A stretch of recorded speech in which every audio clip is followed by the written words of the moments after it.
Let's get right into this review for Lee Cronin's The Mummy.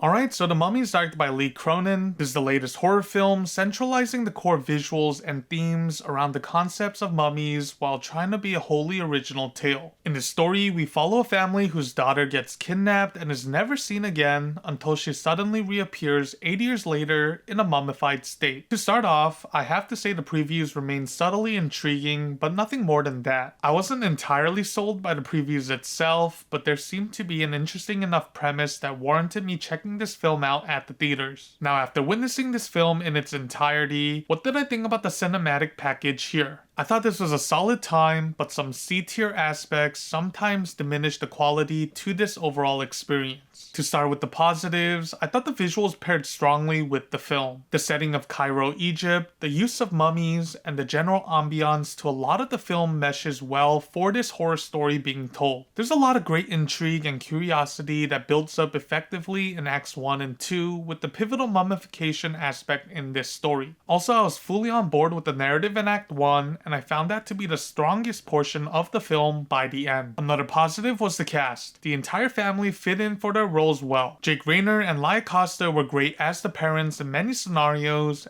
and honestly, kudos to the kid daughter playing the mummy. There's plenty of disturbing scenarios that she enacted well. Not to get into the negatives, I unfortunately found the second half of this film to be lackluster in comparison to the first half. For what seemed to be a cohesive and well-brewing horror story wrapped in Egyptian mystery in the first half of the narrative, ends up going down a dumbed-down, generic horror story route by the latter half towards the conclusion. There's plenty of scenarios with the just go with the flow moments that makes this B-tier story stoop into the D-tier zone in a negative manner. We also see some frustrating actions coming from most of the characters involved at some point in Acts 2 and 3 to make matters worse. For example, there's some questionable fights and drama between the parents and certain decisions made by the doctors that felt outright ridiculous. The story just generally loses quite a bit of steam as it pivots into the generic horror route, even though the film still had my attention until the very end. The horror aspect also isn't that strong here, so this may end up disappointing some viewers out there. I personally found this film to be at its strongest when dwelling into the mystery more so than the typical Blumhouse horror in Act 3. My final score for Lee Cronin's The Mummy is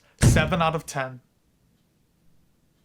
This was still a solid one-time watch experience. I think if you're able to just stick with the story without questioning or pondering beyond the base setup, there's still a lot of fun to be had here. There are some flaws that shine through the mummified cracks, but the story still wraps up by coming around full circle. Anyways, thanks for checking this review out. I'll have another one coming out soon, so stay tuned for that. Like and subscribe if you haven't done so already, and I shall see you on my next upload. Until then, stay safe out there, and peace.